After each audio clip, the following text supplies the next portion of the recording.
Welcome back to my home, everyone. It's July, and for this month's Ready Together segment, we're going to talk about family communications.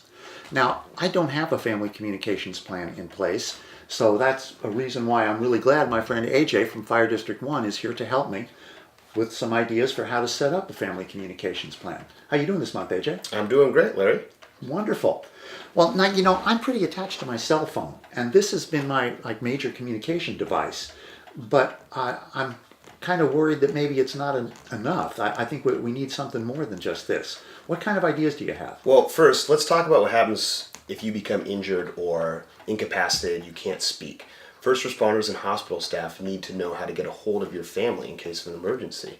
So I recommend you create a new contact in your phone's phone book and name that contact ICE, I-C-E. ICE? That sounds cold. It does, Larry. ICE stands for in case of emergency. Oh, okay. So put that in your phone's phone book and then enter all the numbers for the person you would like to be notified if you have a medical emergency. Okay, now that's really helpful, but let's talk about what to do if a major disaster strikes, like an earthquake that takes the power lines down for a long time, maybe weeks. What do we do then? Well, phones with cordless headsets won't work in a disaster because they need the power from the wall outlet. By contrast, old-fashioned phones that plug directly into the wall will work even in a power outage. Do you have one of those? Well, I used to, but I think I got rid of it along with my 8-track tape player during the Reagan administration. No, I don't have it anymore. Well, then you're going to need to keep a charger for your cell phone in your car. If the power is out, you can charge your cell phone in your car, or you can use an old-fashioned hand crank radio that has a cell phone charger on it. But make sure you have the proper cord to charge your phone that plugs into here. Okay, that's pretty cool. But now, will cell phones work in a major disaster? Well, it's true that cell phone towers may be tied up with calls in a disaster or maybe down. Yeah, an earthquake could take them down, right? Yeah, but the good news is text messages still will probably get through. Now, Larry, did I hear you right that you don't have a plan to get in touch with your family in a disaster?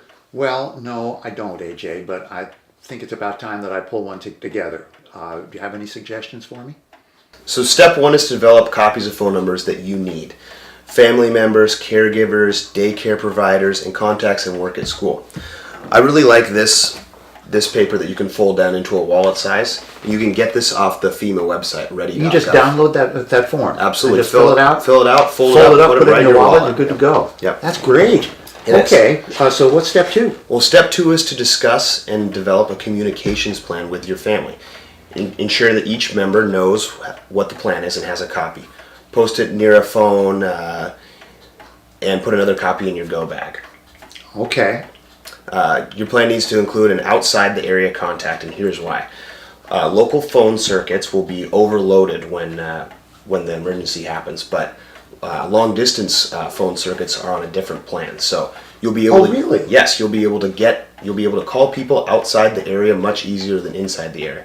So have everyone in your family call that outside the area contact, leave a message, and then that way when you call, they can know that they're. Okay, so outside the area, we'll assume maybe they're not involved in the same disaster. So I want to put on like my brother in Gettysburg, Pennsylvania, Absolutely. something like that. Yes. Okay. Yes. Oh, Right. all right, great. And he could be like the alternative. That's okay. Mm-hmm. Good stuff. Good stuff.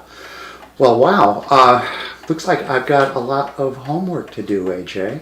Every time you come, I seem like I have more homework to do. But you're a great guy, and I like you anyway. Well, I'm here to serve, Larry. But before we go today, let's get that ICE contact filled out on your phone right now.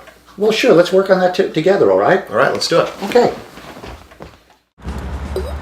From residential to commercial, from large loss to emergency response. Whenever damage strikes, call on the cleanup team that's faster to any size disaster. ServPro, like it never even happened.